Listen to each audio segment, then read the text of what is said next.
በተለምዶ ግራኝ አህመድ ተብሎ የሚታወቀው የጦር መሪ ሙሉ ስሙ ኢማም አህመድ ኢብን ኢብራሂም አልጋዚ ሲሆን የኖረውም ከ1507 እስከ 1543 እንደ ኤሮፓውያን አቆጣጠር ነበር። በዘመኑ በእስልምና ሃይማኖት የኢማምነት ደረጃ የደረሰ ሲሆን የአዳል ግዛት ተብሎ ይታወቅ የነበረው የጥንቱን የኢትዮጵያ ክፍል በመምራት እንዲሁም በዘመኑ የነበሩትን ነገሥታት ከመካከለኛው ኢትዮጵያ ክፍል እንዲያፈገፍጉ በማድረግ በታሪክ ይታወቃል። በዚህ የተነሳ 3/4 የሚሆነውን የኢትዮጵያ ክፍል ለተወሰነ ጊዜ መቆጣጠር ችሏል። አንዳንድ የታሪክ ተመራማሪዎች የግራኝ አህመድ ሰራዊት ከሞላ ጎደል በሶማሌ ጎሳ ሰዎች ድሎችን በመቀዳጀቱ ምክንያት በዚህ ስያሜ እንደጠሩት ይነገራል። ይህ መሪ ከ1529 እስከ 1543 ከነበሩት የመካከለኛው የኢትዮጵያ ክፍል ነገሥታት ጋር ጦርነት እንዳደረገ ታሪክ ይዘግባል። በታሪክ ጸሐፊዎች ዘንድ እንደሚታመነው ግራኝ አረብ እንደነበር ሲሆን በሌሎች ታሪክ ተመራማሪዎች ዘንድ ግን ሶማሌ እንደሆነ ያትታሉ። እንደ እስራኤላዊው የታሪክ ተመራማሪ ሃጋይ ሃርሊሽ ግን ግራኝ አህመድ ሶማሊኛ ቋንቋን እንደማይናገር አትቷል። በሌላ ሁኔታ ብዙ የታሪክ ጸሐፍትና መረጃዎች ግራኝ አህመድ የሐረር ተወላጅ መሆኑን ይጠቅሳሉ። ለግራኝ አህመድ እንቅስቃሴ አስተዋጽኦ ያደረጉ ነገዶች እንደ ኢሳቅ፣ ዳሩድና ማራሃን የተሰኙት የሶማሌ ጎሳዎች ሲሆኑ ጎሳዎቹ ግን በዘር ምክንያት ሳይሆን ያብሩ የነበሩት በሃይማኖት ተመሳሳይነት ነበር። ጸሐፌ ትእዛዝ ገብረ ሥላሴ ታሪከ ነገሥትን በምንጭነት ጠቅሰው ሲጽፉ ግራኝ አህመድ በሸዋ፣ በወሎ፣ በትግራይና በጌምድር የነበሩት አብያተ ክርስቲያናትን አቃጥሎ የክርስቲያን ልጆችን ደግሞ በጅምላ መፍጀቱን ጽፈዋል።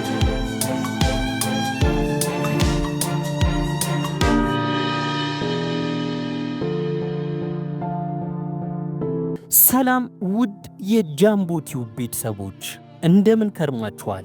ዛሬ በ15ኛው መቶ ክፍለ ዘመን ስለተነሳውና በክርስትና እምነት ተከታዮችና በአብያተ ክርስቲያናት ላይ ታላቅ ውድመት በማድረስ ስለሚታወቀው ስለ አህመድ ኢብን ኢብራሂም አልጋዚ ወይም ግራኝ አህመድ ተብሎ ስለሚታወቀው የእስላም ጦረኛ ከተለያዩ የታሪክ ጸሐፍትና ከዘመናዊው የኢንተርኔት ድረገጾች የቃረምናቸውን ታሪኮች ወደ እናንተ ይዘን ቀርበናል።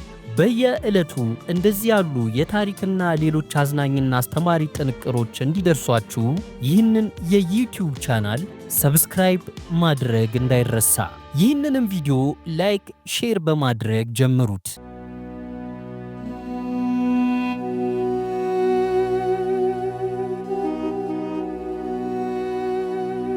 የአፄ ልብነ ድንግል የአገዛዝ ዘመን ተጽፎ በሚገኝበት በታሪከ ነገሥት እንደተጻፈው ታሪክ ከሆነ ግራኝ አህመድ በእናቱም በአባቱም ኢትዮጵያዊ ነው። በዚሁ በታሪከ ነገሥት እንደተጻፈው ከሆነ የግራኝ አህመድ እናት ሻምሲያ የሐረር አካባቢ ተወላጅና የእስልምና ሃይማኖት ተከታይ ነበረች። ለአፄ ልብነ ድንግል የሚከፈል ዓመታዊ ግብር ለማስገባት ወደ ደብረ ሊባኖስ በወረደች ጊዜ አንድ መነኩሴ ተገናኛትና ጸነሰች። መነኩሴው ከእርሷ ጋር በተገናኘበት ሌሊት የራሱን ቆብ ትቶ የእርሷን ኩፍታ አሳስቶ በራሱ ላይ ደፍቶ ወደ ቤተ ክርስቲያን ይገባል። ቄሶችም ባዩት ጊዜ ከእስላሟ ጋር እንደተገናኘ አወቁበትና በመቋሚያ ደብድበው ገደሉት። ወይዘሮ ሸምሲያ ግን ወደ አገሯ ወደ ሐረር ተመልሳ በመሄድ ግራኝን ወለደች። ግራኝም በወጣትነቱ የአባቱን ታሪክ እንድትነግረው እየጠየቀ ባስቸገራት ጊዜ አባቱ የደብረ ሊባኖስ መነኩሴ የነበረና እርሱንም የደብረ ሊባኖስ ቀሳውስት ደብድበው እንደገደሉት ትነግሯለች። ይህንን ታሪክ እየሰማ ካደገ በኋላ የአባቱን ደም ለመበቀል ኢትዮጵያን እንደወረረና ገዳማትና አብያተ ክርስቲያናትን ሁሉ በማቃጠል ክርስቲያኖችንም እንደፈጀ ታሪከ ነገሥት ይተርካል። ግራኝ ከተነሳበት ዘመን ጀምሮ እስከ 1529 ዓ.ም ያለው ታሪክ በዝርዝር የጻፈው ሻብ አዲን የአባቱን ስም አይጠቅስም። በዘመኑ የነበሩ የአውሮፓና የአረብ ጸሐፊዎች ትተውት ያለፉትን ታሪክ በማገላበጥ የጻፈው ኮንቲሮስኒ እንዳረጋገጠው ደግሞ የግራኝ አህመድ አባት ጋራድ ኢብራሂም ይባላል። ግራኝ አህመድ የወጣትነት ዘመኑን ማህፉዝ በሚባል የአዳል አካባቢ ሰው ቤት በአሽከርነት እያገለገለ አደገ። በዚህም ጊዜ በፈረስ ጉግስ፣ በኢላማ ተኩስና በጦር ውርወራ እጅግ የታወቀ ሰው ሆነ። አባቱ ጋራድ ኢብራሂም ሱልጣን አቡበከር በሚባል ሰው ከተገደለበት በኋላ ሀብት ንብረቱን ወርሶ የበለጠ ስሙ የተጠራ ሰው ሆነ። ያሳደገው ማህፉዝ ከንጉሠ ነገሥቱ ወታደሮች ጋር ሲዋጋ በኢትዮጵያዊ መነኩሴ እጅ ተገደለ። ትንሽ እንደቆየም ግራኝ አህመድ የአሳዳጊውንና በጦር ሜዳ የሞተውን የማህፉዝን ልጅ ድል ወንበራ የምትባለውን ወይዘሮ አገባ። ድል ወንበራን ካገባ በኋላ የሐረር እስላሞች ሥልጣንን ወረሰ። የማዕረግ ስሙም ኢማም አህመድ ተባለ። ግራኝ አህመድ ይህንን ሥልጣን እንደያዘ የሚስቱን አባትና የራሱን ወላጅ አባት በሰው እጅ የተገደሉ እንደመሆኑ ሁለት የበቀል እርምጃዎችን እንዲወስድ ከሚስቱና ከቤተሰቦቿ ይጠበቅ ነበር። በዚህም በመጀመሪያ ሥልጣኑ አቡበከርን ወግቶ በማሸነፉ በአካባቢው በእርግጥም ግራኝ አህመድ ጀግና መሆኑ ታወቀ። በህንድና በቀይ ባህር አካባቢ ወታደራዊ ኃይላቸውን ይዘው የተቀመጡት ቱርኮችም ቀድሞ ለግራኝ አህመድ አሳዳጊና አማት ለማህፉዝ ይሰጡት ከነበረው የጦር መሳሪያ የበለጠ በአይነቱ አዲስ የሆነ መሳሪያና ጥይት ይሰጡት ጀመር። የጦር አሰልጣኝና አማካሪም እንደዚሁ ላኩለት።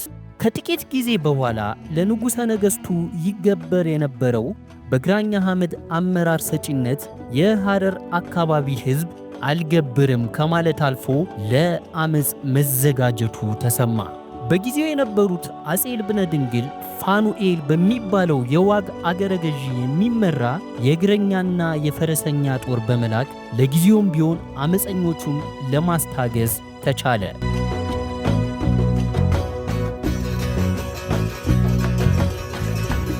ግራኝ አህመድ ኃይል እየተሰማው በመጣ ጊዜ ወታደሮቹን ይዞ ከአዳል ወደ ዳውሮ በመምጣት ከአጼ ልብነ ድንግል ሰራዊት ጋር ጦርነት ገጠመ። ነገር ግን ግራኝ አህመድ ተሸንፎ 6 አሚሮችና በተጨማሪም አጎቱ ተማረኩ። ከሁለት ዓመታት በኋላ ግራኝ አህመድ እንደገና ጦርነት በማስነሳቱ አጼ ልብነ ድንግል የባሌ ገዢ የነበሩትን የእህታቸው ባል የሚመሩትን ጦር ወደ አደል ላኩ። 3 ቀን የፈጀ ጦርነት ከተደረገ በኋላ የእስላሞች ጦር የክርስቲያኖቹን ጦር አሸነፈ። ከአንድ ዓመት በኋላ የግራኝ አህመድ ጦር ወደ ይፋት ዘልቆ ጦርነት ያደርግ ጀመር። በንጉሠ ነገሥቱ መንግሥት የይፋትና አካባቢው ገዥ በነበረው በዋንግጃን የሚመራው ጦር ከግራኝ አህመድ ጦር ጋር ተዋግቶ በመጀመሪያው ቀን አሸነፈ። በሚቀጥለው ቀን ግን በግራኝ አህመድ የሚመራው ጦር ድል አደረገ። አህመድ ግራኝ በዋንግጃን የሚመራው የክርስቲያኖችን ጦር ድል ካደረገ በኋላ ጦሩን ይዞ ይፋትና ዋና ከተማ ወደ ነበረችው አንጾኪያ ተጓዘ። በዚህም በአካባቢው ያሉትን አብያተ ክርስቲያናት በሙሉ አወደማቸው። በዚህ ጊዜ አጼ ልብነ ድንግል ትልቁን ጦርነት ለማድረግ ተዘጋጁ። በግራኝ አህመድ የሚመራው የሙስሊሞች ጦርና በአጼ ልብነ ድንግል የሚመራው የክርስቲያኖች ጦር ትልቁን ጦርነት ያደረጉት በ1521 ዓመተ ምህረት ሽምብራ ኩሬ በተባለው ስፍራ ነው። ሽምብራ ኩሬ የተባለው የጦር ሜዳ በይፋት ወይም በሸንኮራ ካለዚያም በዝቋላ ተራራና በሞጆ መካከል ባለ ስፍራ ሳይሆን እንደማይቀር ግምታቸውን ያስቀመጡ ጸሐፊዎች አሉ። የሽምብራ ኩሬን ጦርነት አስመልክተው ተክለ ጻዲቅ መኩሪያ ከአጼ ልብነ ድንግል እስከ ቴዎድሮስ በሚለው መጽሐፍ የሚከተለውም ብለዋል። ሽምብራ ኩሬ በተባለው ስፍራ ላይ በ1521 ዓመተ ምህረት መጋቢት 11 ቀን የአጼ ልብነ ድንግልና የግራኝ አህመድ ጦር ተገናኝቶ ውጊያውን ጀመረ። ብዙ ጊዜ እንደተዋጉ በጦርነቱ ውስጥ ክርስቲያኖችም እስላሞችም ማለቃቸው አልቀረም። በመካከሉም በሌላው በኩል ያለው የእስላሞች ጦር ወደ ማሸነፉ ቀርቦ ሸሸ። ግራኝ አህመድ ራሱ በሚዋጋበት በኩል ያለው ጦር በርትቶ ይዋጋ ጀመር። ወደ ማታም ሲሆን ማባረር የጀመሩት ክርስቲያኖች ተሸንፈው ሽሽት ጀመሩ። የጦርነቱን ድል በማያወላውል አኳኋን የግራኝ አህመድ ሆነ ብለዋል። ከሸንበራ ኮሬ ጦርነት በኋላ የአጼ ልብነ ድንግል ትልቁ ጦር በያገሩ ተበታትኖ የሽምቅ ውጊያ ያካሄድ ጀመር። የግራኝ አህመድ ጦር ደግሞ በይዞታው ስር የገባውን አገር በኃይል ያሰልም ጀመር። ተክለ ጻዲቅ መኩሪያ ይህንም በተመለከተ ሲጽፉም ምንም እንኳን ክርስቲያኖች ኃይልም እህልም ጨምረው በርትተው ቢዋጉም አልሆነላቸውም። ስለዚህም በሸዋ በደቡብ ምስራቅ የሚገኘው አገር ሁሉ በግራኝ አህመድ ሥልጣንና አስተዳደር ውስጥ ገባ። በእጁ የወደቀው ሁሉ በሰይፍ በትር እያስፈራራ በግድ አሰለመው፣ እምቢ ያለውንም ፈጀው ብለዋል። ተክለ ጻዲቅ መኩሪያ ከልዩ ልዩ ምንጮች ያገኙትን መረጃ ዋቢ አድርጎ ከጻፉት ለመረዳት እንደሚቻለው ግራኝ አህመድ ተደራራቢ ድል ለማግኘት የረዳው በየመንና በዙሪያው ከመሸጉት ቱርኮች በየጊዜው የሚመጣለት አዳዲስ የጦር መሳሪያ ነው። አጼ ልብነ ድንግልም ተደጋጋሚ ሽንፈት ያጋጠማቸው የፖርቹጋሎች የእርዳታ ጥያቄ መልስ ለመድረስ ከ9 ዓመታት በላይ በመፍጀቱና በእጃቸው ያለው የሰይፍ፣ የጎራዴ፣ የቀስት የጦር መሳሪያ ግራኝ ከታጠቀው ዘመናዊ ጠመንጃ ጋር ለማወዳደር ባለመቻሉ እንደሆነ ይገመታል። በሽምብራ ኮሬ ጦርነት አጼ ልብነ ድንግል ከተሸነፉ በኋላ የሸዋን ምድር ሳይለቁ በክርስቲያኖች ወገኖች ላይ እየደረሰ ያለውን እልቂት የሰማው የጎጃሙ መስፍን ጦሩን ይዞ ወደ ሸዋ በመምጣት ትልቅ ጦርነት አድርጓል። ወሰን ሰገድ፣ የጎጃም ነጋሽና አንዳንዴም ዳሞት ነጋሽ በሚሉት 3 መጠሪያዎች የሚታወቀው የጎጃሙ መስፍን ተደጋጋሚ ጦርነቶችን አድርጎ የጠላትን ይዞታ እያስለቀቀ ወደፊት ቢገፋም በመጨረሻ ረጅም ሰዓታት በፈጀው የጨበጣ ውጊያ መሃል ነጋሪት እያስጎሸመ በጀግንነት ሲዋጋ በመሞቱ ኃይልና ብርታት ተሰምቶት የነበረው ሰራዊቱ ተበተነ።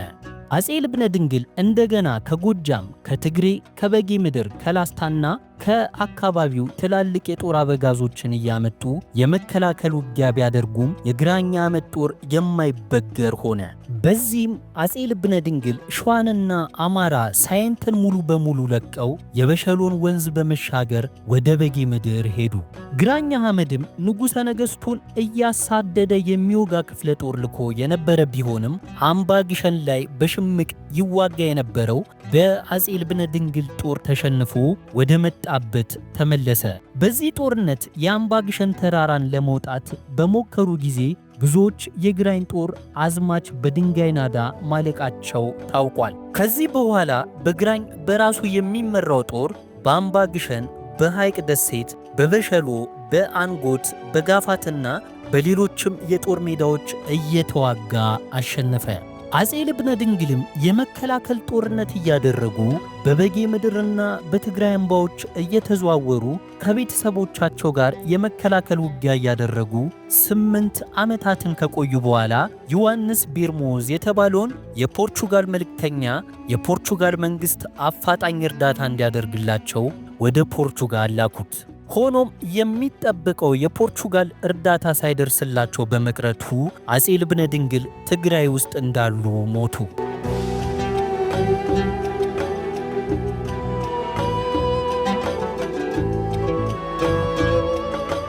በቦታውም የተተካው ልጃቸው አጼ ገላውዲዮስ ተተክቶ ከግራኝ አህመድ ጋር የሚደረገውን የመከላከል ጦርነት አጠናክሮ ቀጠለ። በዚህ ጊዜ የፖርቹጋል መንግሥት በክሪስቶፎር ዳጋማ የሚመሩ 400 ወታደሮችን ዘመናዊ መሳሪያ አስታጥቆ ወደ ኢትዮጵያ ላከ። ጦሩ ምጽዋ ላይ እንደደረሰም የግራኝ ሹም የነበረውን ኑር ኤዲን የሚባለውን በጦርነት አሸንፈው በመግደል የአጼ ገላውዲዮስ እናት እቴጌ ሰብለ ወንጌል ወደሚገኙበት ወደ ትግራይ አመራ። የፖርቹጋሎች በአካባቢው መድረስን በተሰማ ጊዜ የክርስቲያኑ ወገን ብርታት እየተሰማው መጣ። ግራኝ አህመድ በፖርቹጋሎች ከሚመራው የክርስቲያኖች ጦር ጋር ለመጀመሪያ ጊዜ ባደረገው ጦርነትም የሚሄድበት በቅሎ ተመታ፣ ስትወድቅ እሱም በጠና ቆስሎ ሸሸ። ወዲያውም ለቱርክ ፓሻ ለዛቢድ ሱልጣን መሳሪያና ወታደር እንዲልክለት በጠየቀው መሠረት 2000 ቱርኮችና አረቦችን በነሐሴ ወር 1534 ዓመተ ምህረት ላከለት። በዚህ ጊዜ ግራኝ አህመድ በክርስቶፎርስ ደጋማ ከሚመራው የክርስቲያኖች ጦር ጋር ገጥሞ እሱ ቆስሎ ወደ ኋላ ከሸሸ 6 ወራትን ያህል ጊዜ አስቆጥሮ ነበር። ግራኝ ከዛቢድ ሱልጣን መሳሪያና የሰው ኃይል እንደደረሰው በክርስቶፎርስ ደጋማና በአጼ ልብነ ድንግል ባለቤት በእቴጌ ሰብለ ወንጌል በሚታዘዘው ጥምር ጦር ላይ ጦርነት ከፈተ።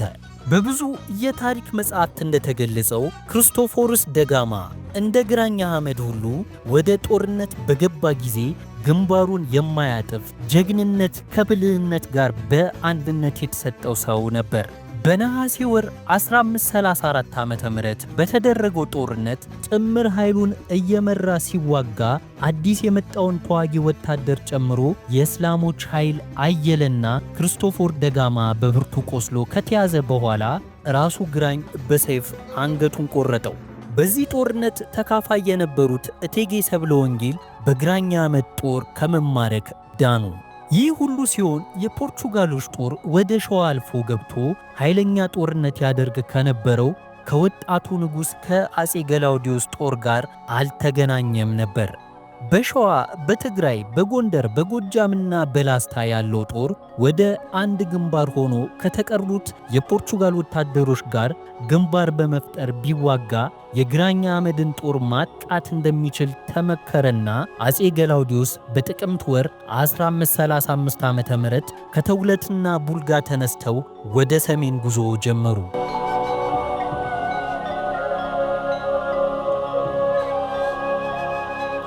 አንድ ዓመት ያህል እንደቆየ የአጼ ገላውዲዮስ ጦር ኦሪዮስ ዲያዝ በሚባለው የወታደር አለቃ የሚታዘዘው የፖርቹጋሎች ኃይል በሚገባ ተቀዳጀና የካቲት 13 ቀን 1536 ዓ.ም ከጣና ራስጌ በምትገኘው ደንቀስ ከንተራ በተባለው ተራራ ላይ ትልቅ ጦርነት ተደርጎ ግራኝ ተገደለ። በዚህ ጊዜ ባለቤቱ ቤቲ ድል ወንበራ ከምርኮ አምልጣ ከተረፉት ወታደሮች ጋር ወደ ሐረር ሄደች። ሼህ ዑመር በጻፉትና ሼህ አብደላ መሐመድ አሊ በተረጎሙት የኢትዮጵያ ቀደምትና ታላላቅ ዑላማዎች ታሪክ በተባለው መጽሐፍ ስለ ግራኝ አህመድ ሲጽፉ የሚከተለውም ብለዋል። ሀበሻን በማቅናት ረገድ ሱልጣን አህመድ ግራኝ ወደር የሌለው ሚና አላቸው። ከሳቸው በመለስ በዚህ ረገድ የሚወሳ የለም።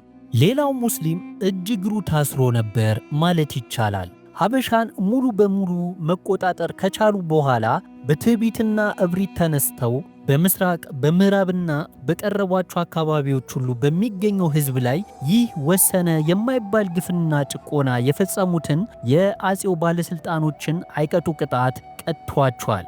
የወቅቱ የሀበሻ ንጉሥ ለክርስቲያን ፈረንጆች የድረሱልኝ ጥያቄ በስፋት አቀረበ።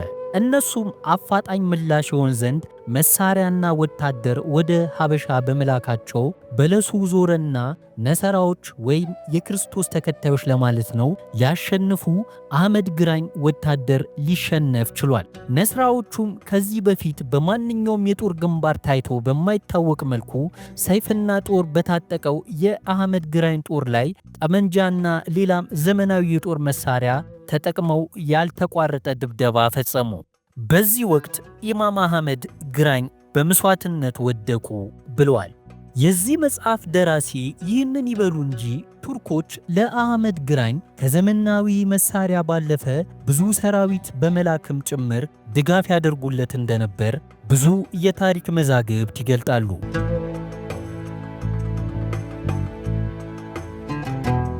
ግራኝ አህመድ በስልጣን በቆየበት ጊዜ ብዙ ክርስቲያኖችን ከማስለምና እምቢ ያሉትንም ከመጨፍጨፍ በተጨማሪ ከ25 በላይ የሆኑ አብያተ ክርስቲያናትን አውድሟል። የወራሪው ኃይል ተሸንፎ በተወገደ ጊዜ ወደ እስልምና በግድና በማስፈራራት የተወሰደባትን ፈልጋ ለማግኘትና ወደ ቤቷ ለመመለስ ቤተ ክርስቲያን ብዙ ደክማለች።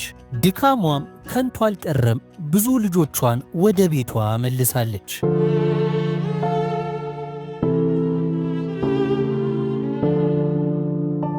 ውድ የጃምቦ ቲዩብ ቤተሰቦች ለዛሬ ያሰናዳውላችሁ የታሪክ ጥንቅር ይህንን ይመስል ነበር።